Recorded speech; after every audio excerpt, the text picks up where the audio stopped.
அந்த வீரர்களை அந்த என்னமோ பிச்சைக்காரங்களை மாதிரி அந்த மாடு சாணியை மிதிக்க கூட தகுதி இல்லாத முறை மேல இருப்பான். அந்த மாடு எதிர்கொண்டு நிக்கிறவன் எவ்வளவு பெரிய வீரனா இருப்பான்.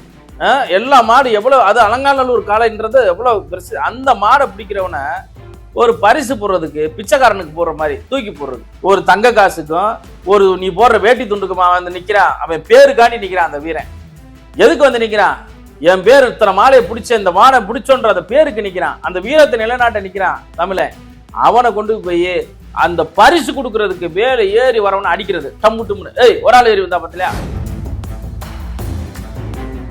ஒன்னு தங்க காசு கொடுக்குறான் பாருங்க, 1 கிராம் காசு, அதுல பாதி மச்சமே இருக்காது. அதை வச்சு ஒன்றும் செய்ய முடியாது. சும்மா பேரு தங்க காசு வாங்கணுண்டு.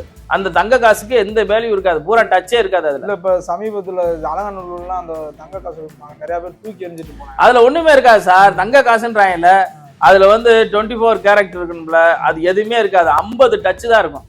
பாதி பித்தளை காப்பரு.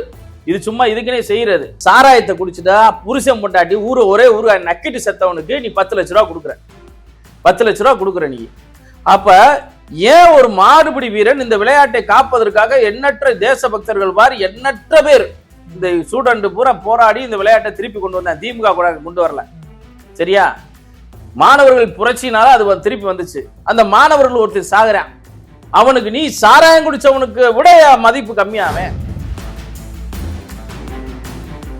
அதுல நாங்க அங்க இருக்கக்கூடிய உதவியாளர்கள் என்னன்னா, இன்ப நிதி எந்திரிக்கிறதுக்கே லேட் ஆயிடுச்சு. அவரை உழுப்பாட்டி அவரை சீராட்டி அவரை கூட்டிட்டு வர்றதுல தான் லேட் ஆச்சு அப்படின்னு அந்த திமுக வட்டாரமே என்கிட்ட சொன்னாங்க.